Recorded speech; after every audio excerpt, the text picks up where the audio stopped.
Olá, boa tarde. Boa tarde a todos.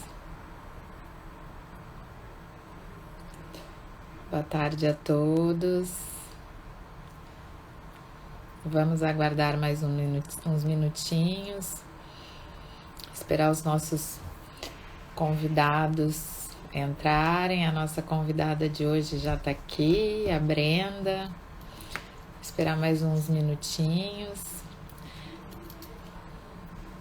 Boa noite, Rodrigo, Brenda, Porto Alegre, Tchê, Gi Borghetti, Helena. Boa noite a todos, obrigada por estarem aqui, dividindo um final de tarde, início da noite conosco aqui do Movimento Independente 50-50, Advogadas Gaúchas, onde os nossos pilares se baseiam na paridade de gênero, raça e etnia. E nós somos coordenadoras, somos 7 coordenadoras desse movimento. Uma delas é a Brenda, que ingressou recentemente conosco nessa luta. E hoje eu vou ter o prazer de poder entrevistá-la para falar sobre a juventude negra no mundo acadêmico, né? Um tema tão importante que, infelizmente, em pleno século XXI, nós ainda estamos discutindo a questão do racismo, práticas antirracistas. Então, é muito importante falarmos desse tema e sabermos o que acontece diariamente nas universidades com pessoas negras, né, jovens negros que estão iniciando essa caminhada. Deixa eu ver, não estou enxergando aqui, deixa eu ver se a Brenda, chamar a Brenda, ou é Brenda, acho que a Brenda caiu, vou esperar, tá aqui. Vou iniciar essa conversa conosco. A Brenda IP, estudante de Direito. Oi, Brenda, tudo bom? Olá, Boa tá me noite. escutando bem? Sim, estou te escutando bem, super bem. Eu já quero começar, Brenda, agradecendo a tua participação aqui conosco hoje nessa live, para falar sobre a juventude negra dentro do mundo acadêmico, um tema tão importante, porque infelizmente a gente sabe que o número de alunos negros ainda é muito baixo dentro das universidades. Gostaríamos que fosse muito maior, porque nós precisamos que a população negra ocupe postos importantes de trabalho, de direção, de gerência, chefia. Então a gente sabe o quanto é difícil essa luta, e então nós gostaríamos que tu falasse um pouco, como uma jovem estudante de direito que já está terminando a faculdade de direito.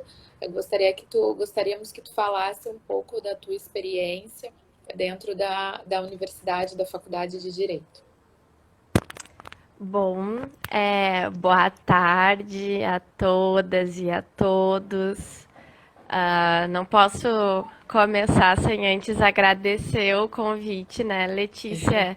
E dizer o quanto eu tô feliz de estar fazendo agora parte da coordenação do movimento Independente 50-50 de advogadas gaúchas, poder estar levando a universidade para dentro do debate do movimento, né? E isso é uma coisa que me alegra muito, porque eu realmente acredito que a gente só vai conseguir atingir uma sociedade equitativa, paritária, se a gente começar desde as raízes, e a educação é talvez a principal delas. E dentro, né, desse entendimento de educação num sentido macro está o ensino superior, né? Estão as universidades, que, como tu disse, né, ainda infelizmente tem uma minoria de pessoas negras. A gente conseguiu evoluir bastante no que tange a questão de gênero. Hoje, dentro do direito, nós, mulheres, já somos maioria, passamos, inclusive, da proporção nacional de mulheres, o que mostra que também a gente está conseguindo entrar na cabeça das meninas e das mulheres no sentido de que a educação é um processo muito importante, a formação é libertadora mesmo. E a gente está tentando, e estamos caminhando agora nisso com a população negra, né? As cotas, elas foram centrais para a gente conseguir ter essa melhora, mas ainda assim ela está sendo lenta. Eu ainda acho que ela está sendo bastante lenta, porque apesar de nós termos facilitado a entrada dessas pessoas negras na universidade, pouco a gente tem olhado para a permanência delas. Eu participo de algumas discussões, né, daí entre estudantes sobre o quanto falta o suporte em específico que os negros precisam para se manterem na universidade. Porque, claro, eu falo isso, né, para quem eventualmente já não cursou uma graduação ou cursou há bastante tempo, e eu converso isso com o meu pai, que é formado em Direito, né, o custo para tu estudar em si, ele tem se mantido parecido. Agora, o custo com alimentação, com passagem, livros, tudo isso aumentou muito de alguns anos para cá.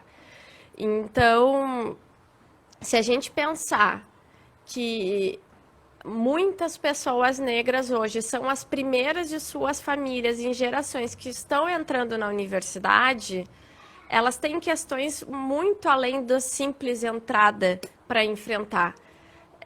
Existem fatores de renda, que são esses primeiros aspectos que eu trouxe, e o segundo aspecto que me parece que a gente tem que começar a considerar no debate acadêmico é a questão da saúde mental. Porque as pessoas não negras, elas têm muita dificuldade para compreender o quanto é difícil para a gente chegar num espaço acadêmico, chegar numa sala de aula e tu não ver professores que são que nem tu. E veja que é muito interessante a gente estar conversando isso justamente no dia do magistério, né? No dia dos professores e das professoras, inclusive, parabéns, Letícia. Obrigada. Pelo teu dia também. Muito obrigada.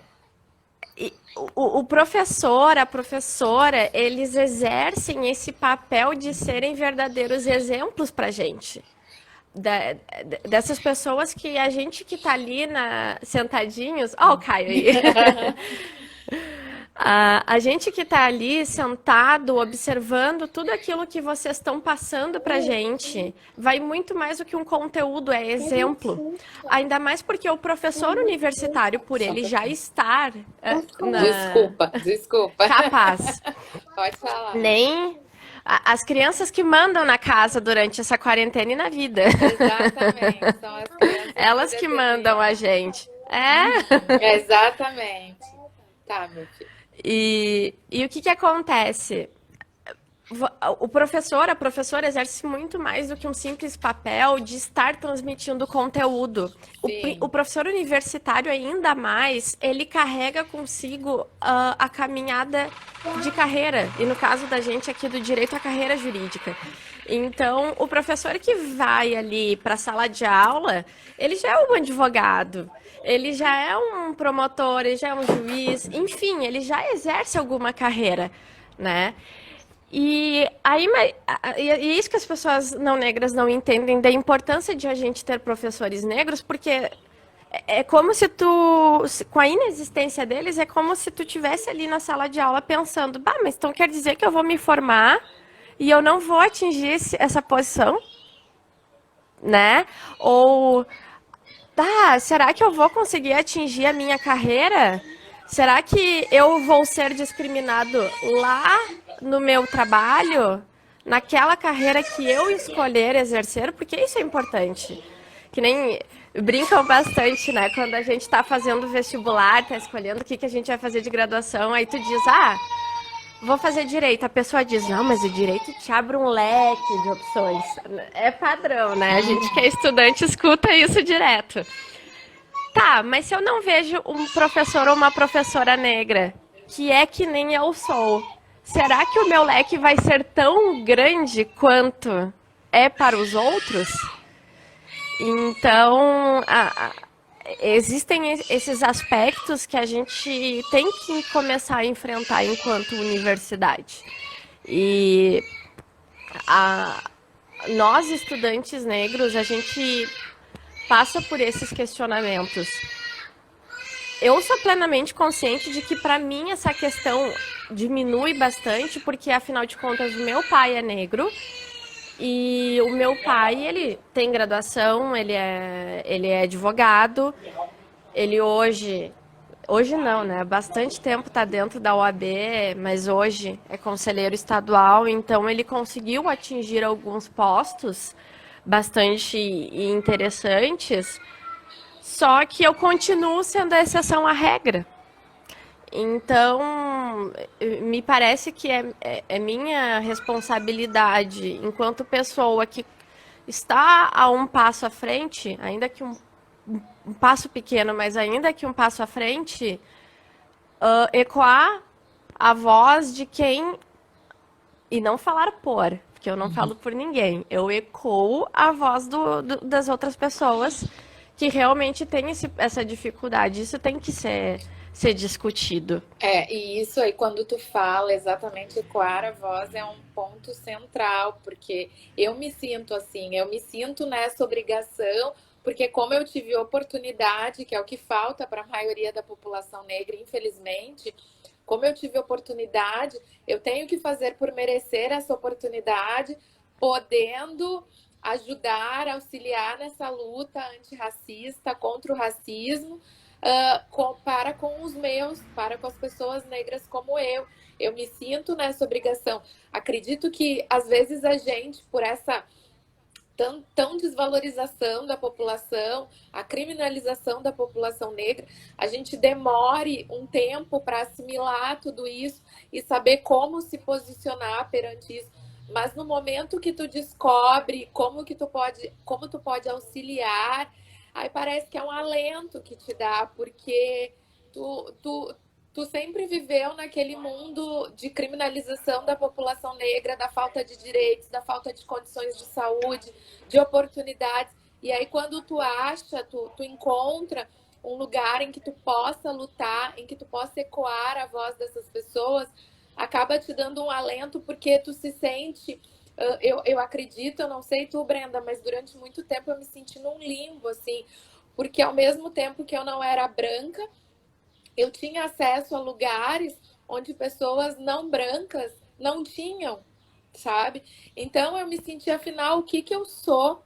Porque eu também tive uma criação como a tua. Meu pai fez concurso público para as Forças Armadas, então chegou a um posto muito alto dentro das Forças Armadas, então eu sempre me senti diferente, eu sempre não sabia o lugar que eu estava ocupando, e aí a partir do momento que eu descobri o local que eu ocupo, deu um alento e eu soube por que eu estou aqui, por que eu tenho, pelo que eu vou lutar. Então, assim, até desculpe te interromper, mas isso é uma coisa que toca muito, sabe? A gente descobrir o nosso lugar, onde nós estamos e para quem que nós podemos auxiliar e ecoar essas vozes. Não, e é perfeito porque eu sou filha de um pai negro com uma mãe branca, né? Então essa situação do limbo, ela é um terror pra gente. E eu costumo dizer por onde eu passo que eu descobri que o meu pai era negro e a minha mãe era branca quando eu saí de casa, quando eu fui para a sociedade. E eu descobri que a minha mãe era mulher e que meu pai era homem quando eu fui para a sociedade. Porque, enfim, antes e aqui dentro de casa, tudo se resumia ao amor, né? Tu fazer um pelo outro é uma questão de amor e ponto. E tava tudo certo. E aí é quando eu vou para a escola que eu começo a me deparar com, não, mas alguma coisa tá diferente. E eu sempre estudei em escolas privadas, né? Então, o que que acontecia? Eu estudava em escola privada e eu era a única que tinha cabelo preto, escuro. Eu era a única que tinha cabelo crespo, né? E aí depois foi entrar uma colega que daí ela tinha o tom de pele parecido com o teu. E aí eu olhava assim pra ela, tipo, mas ela é mais que nem eu, assim, ela tá mais parecida comigo do que eu tô com os outros. Só que aí ela também tinha questões, assim, então ela dizia que ela queria ser branca que nem a Barbie.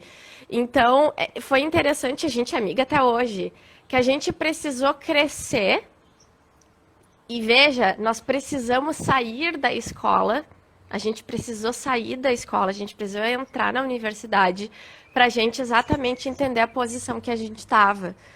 Porque, e aí depois no ensino médio eu troquei de escola, mas também era uma particular e era uma maior ainda. E é uma escola mais tradicional ali em Gravataí. E foi pior ainda. Foi pior ainda, porque daí eu tinha também uma... E veja, em todos os espaços que eu fui, eu sempre fazendo amigos negros também, né? É a questão de tu tá aquela coisa de, É a tipo, não, mas eu te identidade. entendo. Uhum, Identidade, perfeito. E aí tinha uma única colega negra também ali na turma. E a gente se aproximou e a gente também é grudada até hoje.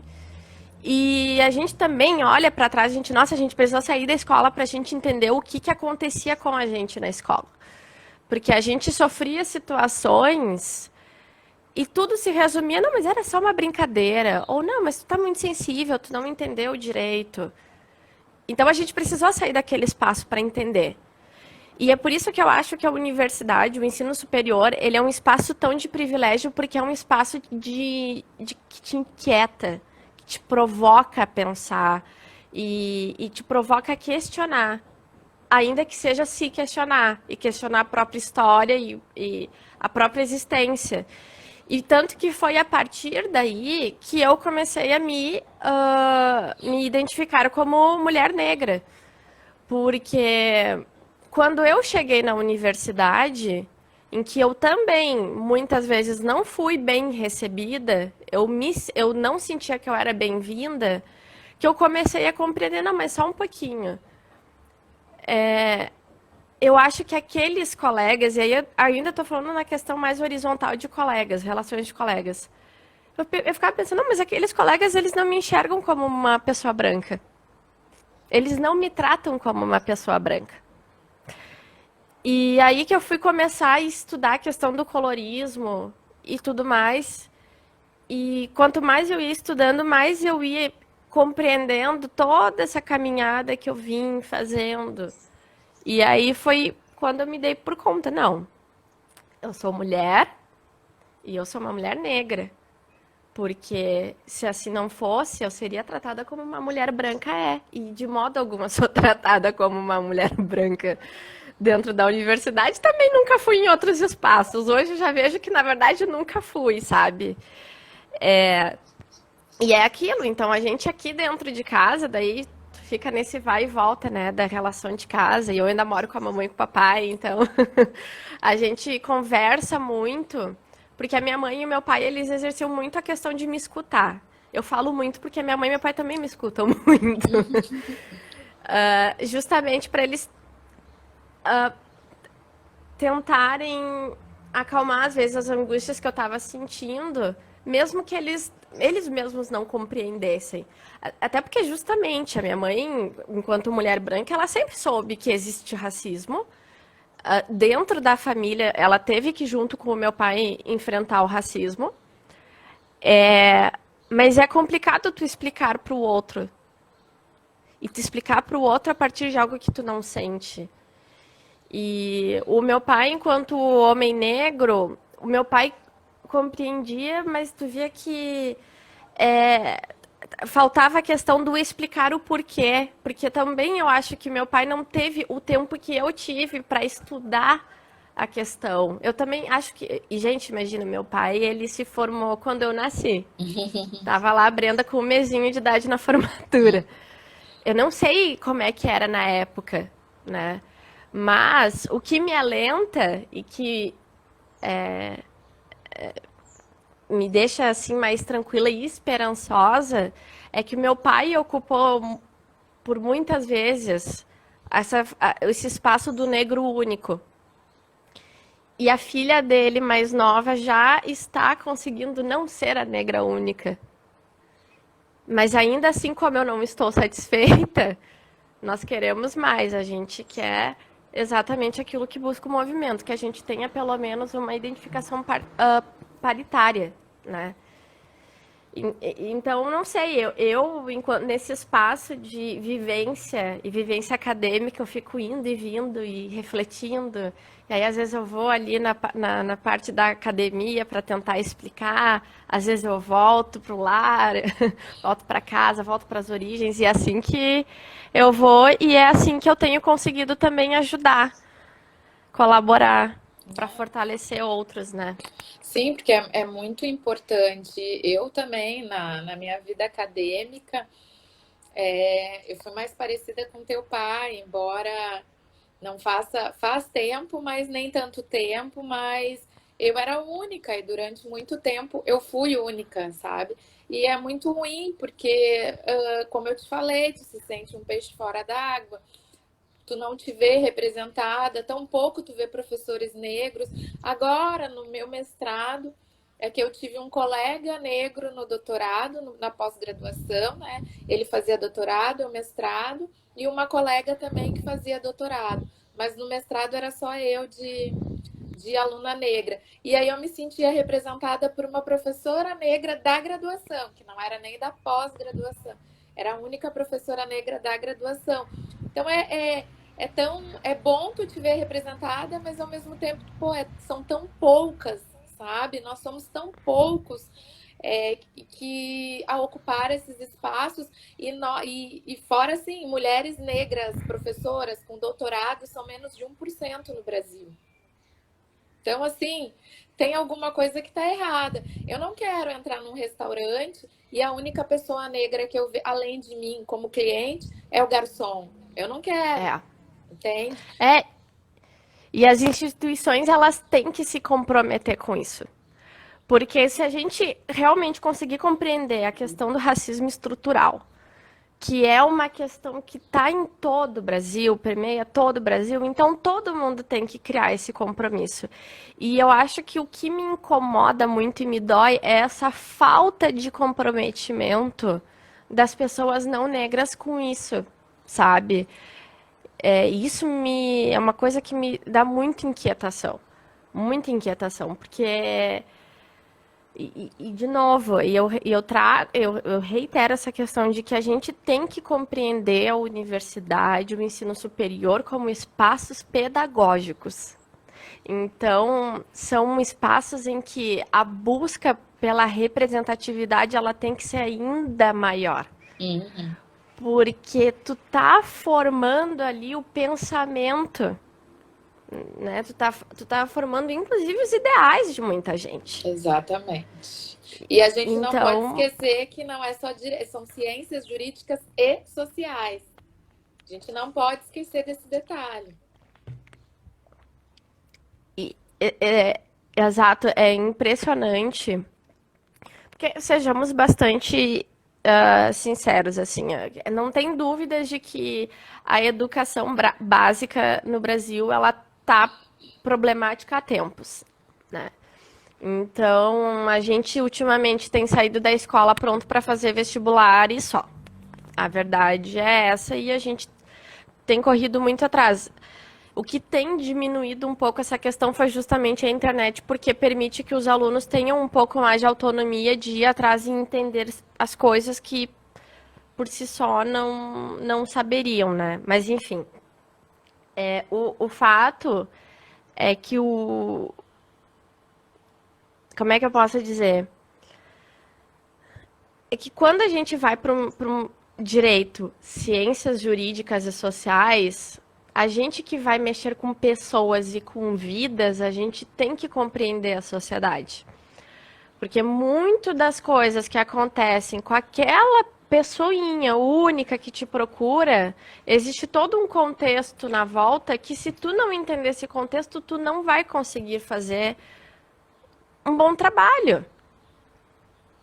E eu não sei, eu acho muito estranho que a gente invista tão pouco tempo nisso, sabe? E a gente Exatamente. investe um pouquíssimo tempo nisso. É verdade. É E verdade. porque, por exemplo, assim, eu estagiei até o ano passado na Promotoria da Infância e Juventude ali de Porto Alegre. E quando tu vai analisar a questão das violações aos direitos da criança e do adolescente, tem um contexto social pesadíssimo e um contexto racial também, Exatamente. muito pesado. E se eu, que sou operadora do direito, eu não tenho essa compreensão, eu vou seguir e eu não vou levar isso adiante de modo que os poderes responsáveis façam algo. Exatamente. Exatamente. E isso a gente vê visivelmente nas decisões do judiciário em várias questões. Quando a gente traz agora, que tu está trazendo o ECA, inclusive, Infância e Juventude, nós vemos naquelas decisões de um menino que está numa fase por ter furtado algo da farmácia, do supermercado, e aí vem quando vem o indulto para passar as festas de final de ano com a família, é negado, sabe? Aí tu vê, meu Deus, mas tipo assim, existiu uma reflexão sobre aquela situação, sobre a situação daquele menor, de fato. Essa pessoa que está julgando, ela tem noção da realidade, do mundo que a gente vive, para indeferir um pedido desses. Então, é assim, é muito importante essa análise. Nós, como tu falou, nós que exercemos a advocacia, que estamos dentro da área do direito, nós temos obrigação, sim, de ter esse estudo social, de sabermos lidar com as pessoas, porque afinal se resume em pessoas, né? Exato. Então é muito importante e nós vemos a ausência disso diariamente e é triste. Nós vemos a ausência disso diariamente. Essa análise, nós esquecemos que nós estamos ali lidando com pessoas. Parece que é só um papel e uma caneta, um computador que decide. A gente É. esquece que estamos tratando de pessoas. E isso vai justamente ao encontro do que tu estava falando ali também, a questão da saúde mental. Quando a gente fala, principalmente das pessoas negras, nós sentimos que existe uma ausência de saber lidar com situações onde nós vemos afetados o psicológico dessas pessoas negras. Nós temos ausência de psicólogos negros para saber tratar com este tema. A gente vê a dificuldade dos psicólogos não negros, dos psicólogos brancos, para tratar com esse tema, porque eles não têm conhecimento, em sua maioria. Então, assim, tu vai vendo que uma coisa puxa a outra, tá tudo interligado. Então, isso é um reflexo dessa nossa sociedade racista e que há tão pouco tempo aboliu o escravagismo.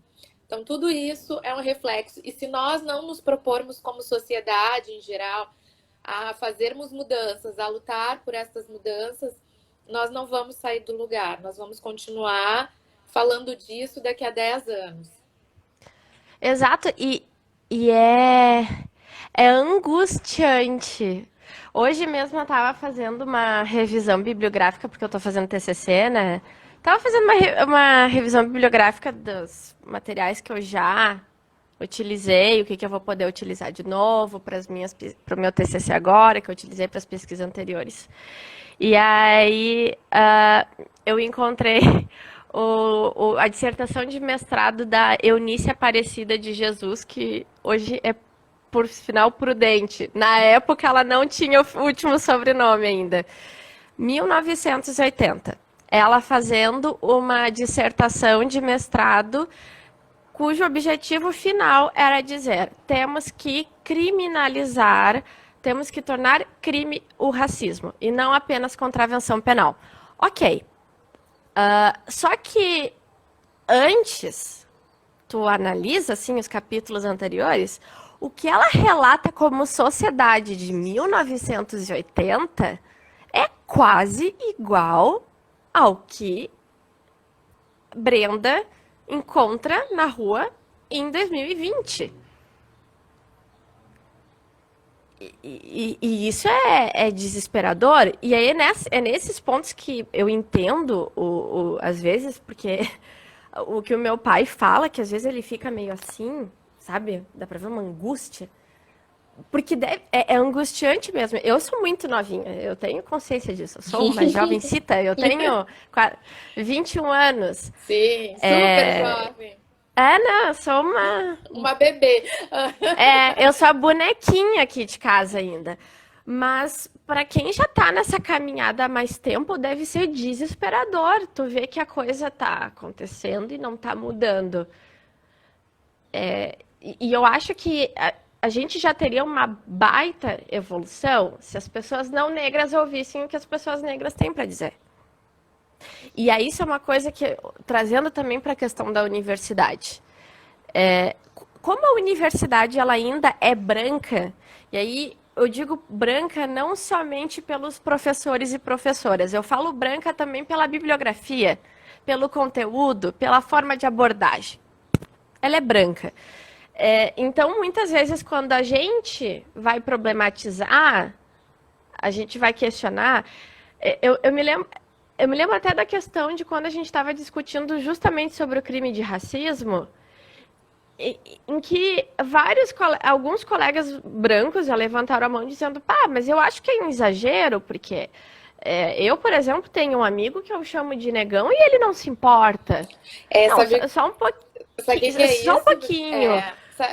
O tipo assim, o branco ele sabe o que é melhor pro negro, entendeu? Não, eu sei. Exato! Tá? Eu sei falar sobre isso, entendeu? Exato! Que quem sofre somos nós, né? Exato! E aí é nessas horas que tu vê uma completa indisponibilidade. E aí para tu ver, só para confirmar o quanto isso é um ciclo, tu vai e volta, tu vai e volta. De novo, essa pessoa que falou isso na aula, que mostrou esta indisponibilidade para falar, é a pessoa que vai estar tratando com vidas depois.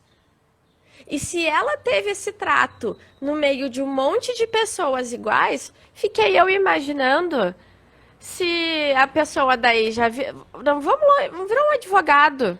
E aí chega um cliente com uma situação X, esse cliente é negro, vai esse advogado querer fazer todo um discurso, porque afinal de contas, geralmente a pessoa que. A gente tem um problema aqui no Brasil disso também, né? Que a pessoa que tem um diploma, ela acha que ela acendeu o universo, né? Sim. Então ela acende, ela já está acima daquela pessoa. E ainda por cima, se for uma pessoa branca com uma pessoa negra, e mostrando essa indisponibilidade para escutar, desde enquanto era estudante, o que vai ser depois? E aí, de novo, o que daí vai ser desta pessoa cliente, essa pessoa negra? Como é que ela vai se sentir? Poxa, ninguém procura um advogado, ninguém procura a justiça porque tá tudo bem. Geral, né? Salvo é verdade, é no exceções.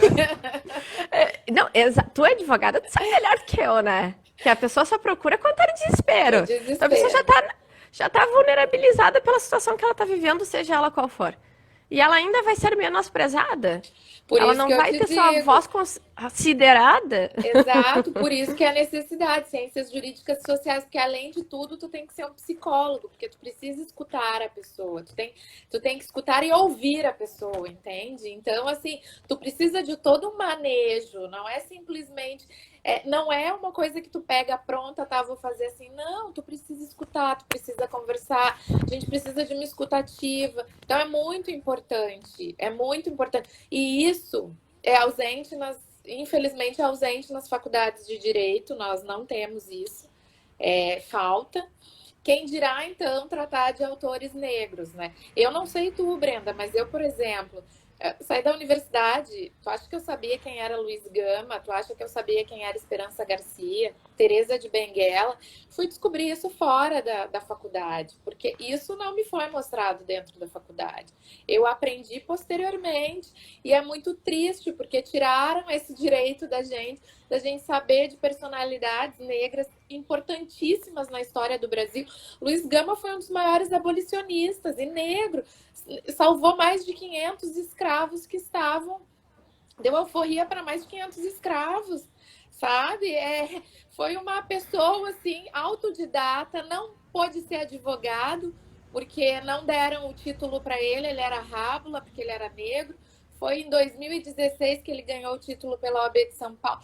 E a gente não aprende sobre isso nas universidades, entende? É muito triste a minha revolta. Só que eu tenho que me controlar, porque eu descobri que nós, mulheres negras, nós temos que nos controlar na nossa fala, porque senão nós somos taxadas de negras raivosas. Então eu tenho que ser muito comedida para falar. Não a barraqueira. Não posso me exaltar. Sim, isso é... Nossa, isso é tão padrão, e é isso que as pessoas não entendem. Que tu tá me trazendo o que falam em relação a uma Letícia que eventualmente fica assim, que é a mesma coisa que falam da Brenda quando a Brenda fica assim. Isso é a manifestação do racismo. E, sabe, e aí, de novo, eu realmente acredito que isso decorre da falta de disponibilidade das pessoas para entender e buscar, pelo menos fazer um esforço para saber do que é que eu tenho para dizer. E tu sabes que essa questão que tu falaste, né, de tu precisar de sair da faculdade para descobrir tudo isso, mais uma vez, eu só sei das coisas que... Já sei disso tudo agora, porque eu sou metida e lá estava eu indo para a OAB nas palestras e seminários de igualdade racial, e foi assim que eu fui descobrindo as coisas. Então, e é por isso que na minha página que eu tenho, pessoal, em que eu dou dicas para estudantes, eu falo muito sobre isso. Busquem conhecimento onde vocês puderem. Em vários espaços, diferentes espaços. E é assim, porque senão a gente fica muito tu não vai ter compreensão. Exatamente. Tu fica refém daquilo que te é posto, né? Que é colocado e ponto. Então a gente tem que estar sempre buscando, porque não vai ser nos dado na faculdade. Com certeza não. A gente tem que buscar. E, Brenda, uma coisa que eu também acho importante aqui que tu falou é a questão das cotas raciais, a questão da permanência. Isso é uma coisa que me preocupa muito também, porque eu vejo muitos jovens negros conseguirem ingressar na universidade, mas não se manter na universidade. Eu não sei, assim, perto de ti, próximo de ti, dentro da tua faculdade, tu observou isso também? Tu percebeu? O que acontece? Daí isso é uma coisa que, enfim, caminhadas da Brenda. Quando eu saí do ensino médio, eu queria ser professora. E eu comecei a fazer a graduação de licenciatura em matemática. Olha só, igual a gente. Sim. Comecei fazendo ali na URGS. E lá eu vi isso acontecendo. E ali em Porto Alegre, eu acho Porto Alegre uma cidade muito interessante. Gente, eu sou de Cachoeirinha, para quem não sabe, mas eu acho Porto Alegre uma cidade muito interessante. Tu consegue observar algumas coisas. Eu, enquanto pessoa de Cachoeirinha, sempre achei que o centro de Porto Alegre é o lugar mais acessível do mundo. Depois que eu fui para a URGS, eu descobri que não era, justamente por causa desses colegas negros. Porque daí eles vinham e diziam, tem que pegar 2 ônibus. Aí a passagem é meia, mas tem que pegar 2, o que já preenche a passagem inteira. E de volta. Outra coisa, que nem a gente estava falando antes, a gente está falando de pessoas, de muita gente, que é o primeiro da família inteira que está fazendo graduação. Então, essas pessoas, em sua maioria, também são pessoas de renda menor. Então, precisam trabalhar. Uma universidade que é durante o dia também já não facilita muito para tu conseguir fazer isso, para tu conseguir ter renda. Se a pessoa, essa mesma pessoa, ela está na universidade privada, ela pode até ter um financiamento, ela pode até ter uma bolsa. Só que quando uma crise econômica, como é que vai estourar, está já estourando em decorrência do coronavírus, a pessoa vai optar por comprar comida ou ela vai optar por pagar a universidade, ainda que ela, no momento, quando estamos falando de financiamento, esteja pagando menos. Então, esse tipo de coisa a gente vai verificando em relação aos colegas. E uma das coisas que melhorou bastante foi a questão da informatização, no sentido de tu teres acessíveis livros e materiais em PDF e tudo mais. Só que, como eu disse, facilitou. Agora, durante o coronavírus, que a gente viu que existe um limite para essa facilidade. Porque isso eu tenho alguns amigos meus que relatam que existem pontos de Porto Alegre que a internet simplesmente não funciona. Ou vamos lá, eu tô falando de Porto Alegre porque é onde eu estudo, mas para minha realidade que eu moro em Cachoeirinha, eu consigo pegar um ônibus, veja só, um ônibus executivo que custa 11,25 a passagem para ir e mais 11,25 para voltar. Eu consigo pagar, né? Só que, e eu ainda moro na região central de Cachoeirinha. E para os faladores de plantão, Cachoeirinha tem um centro, sim. Mas existem áreas afastadas em Cachoeirinha, então essa pessoa da área afastada de Cachoeirinha teria que se deslocar até o centro e pegar um segundo ônibus para pegar o meu ônibus. Então, quer dizer, o custo para tu fazeres isso é muito alto. E aí, por que dessa questão da evasão? Porque, e isso eu não tô falando, isso é todo mundo. A gente, quando entra a gente vai fazer um vestibular, a gente pensa no estudar. Né? Tu senta, não, passei no vestibular, agora eu vou estudar. E na URGS, em qualquer lugar. E aí depois é que tu vai começar a pensar na questão do custo. Quer dizer, eu tive colegas ali na FMP que se matricularam comigo no turno da manhã, certo?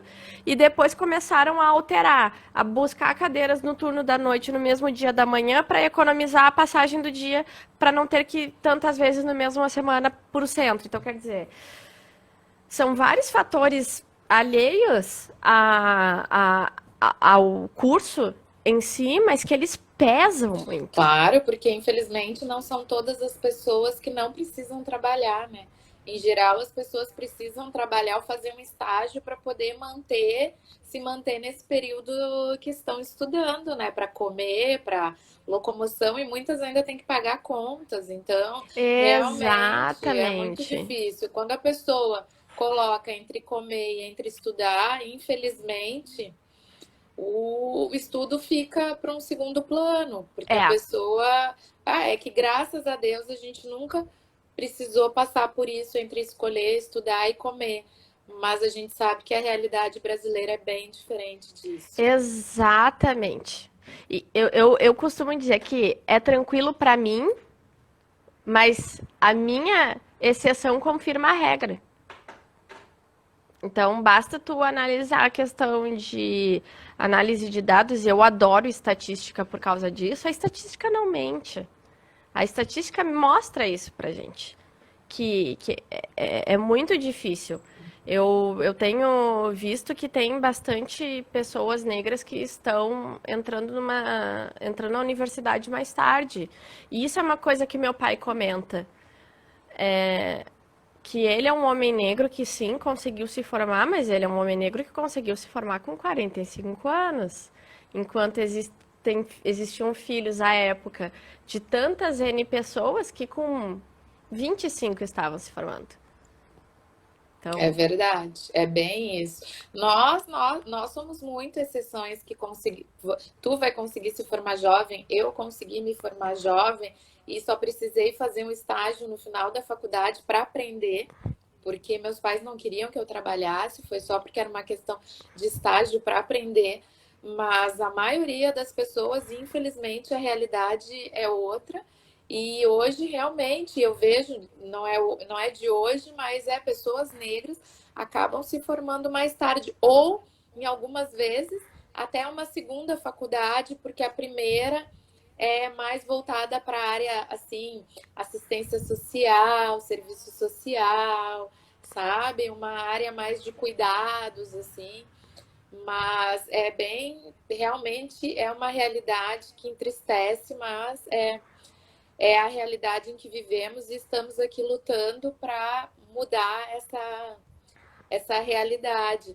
Brenda, eu estou adorando conversar contigo, mas nós estamos chegando no nosso final, passou tão rápido. Então eu peço que tu faça as tuas considerações finais, por favor.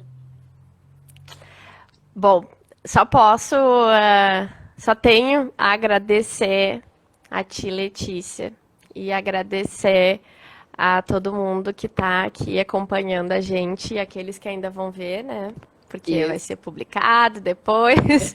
Exato. Mas gratidão por esse momento, porque eu acho que é sempre importante a gente conversar. Eu acho que a partir do momento em que a gente conversa, ainda que seja sobre algo dolorido, a gente consegue também pensar sobre como curar essas feridas. E eu também não posso deixar de agradecer a todas essas mãos que formam e que têm formado a Brenda, que está aqui falando. Eu sempre digo, se eu tô onde eu tô hoje é porque teve muita gente que me elevou, sabe? Então, tomara, e a minha esperança é que eu consiga ser essa pessoa que uma hora vai estar elevando outras e que uma hora a gente evolui, que a gente não precise estar mais falando sobre isso, em que a gente só discuta processo civil, né, Letícia? É verdade, em que a gente só escuta processo civil, é verdade. Ai, Brenda, o que eu posso dizer? Eu só posso te agradecer, agradecer a tua presença aqui, a participação, a tua dedicação aqui, ficar esse tempinho com a gente conversando foi muito bom. Agradecer a todas as pessoas que estiveram aqui te prestigiando, prestigiando a nossa live com um tema tão importante, porque a gente precisa falar sobre o que acontece diariamente nas universidades, nas faculdades, como os jovens negros, eles enxergam isso nos dias de hoje, nos dias atuais, porque vai modificando. Quando eu, Letícia, estava na universidade, se enxergava de uma forma. Hoje, graças a Deus, nós temos mais bibliografias, nós temos mais pessoas falando sobre o tema racismo e práticas antirracistas. Então, assim, é muito importante que com o tempo a gente possa vá crescendo e podendo falar sobre esse tema. Dói, é verdade, mas a gente sabe que a gente não está sozinho, que tem outras pessoas falando sobre isso. E eu fico muito feliz de estar aqui contigo conversando sobre isso, porque eu vejo em ti, na Georgia, que está aqui também, que é uma estudante de segundo grau, que vocês têm a mesma visão, vocês são pessoas que iluminadas, que eu digo, que começaram desde cedo, já nessa luta tão árdua e tão dolorida, mas que é importante. Então, assim, eu admiro muito vocês por vocês já tão jovens já estarem, e que esse é um assunto que me toca muito. E eu sempre me emociono quando eu falo sobre racismo, práticas antirracistas, e ainda mais com pessoas jovens que hoje estão nessa luta já desde cedo. E infelizmente é um sofrimento, e eu hoje, como mãe que sou, eu sei que tem coisas que infelizmente os pais não podem estar nos lugares dos filhos e evitar que eles sofram esses ataques. Mas o que me dá esperança é ver jovens como vocês. Então, eu agradeço a todos que estiveram aqui com a gente hoje. Agradeço a Brenda mais uma vez. Muito obrigada, foi uma live maravilhosa. E eu tenho certeza que tu será uma excelente profissional, eu não tenho dúvida disso. Tá bom? Muito Oh. obrigada. Vai ficar gravada a nossa live para aqueles que não puderem assistir. E só tenho a agradecer. Gratidão, Brenda. Oh. Um beijo para todos. Beijo, Beijinho. brigadão. Tchau, tchau.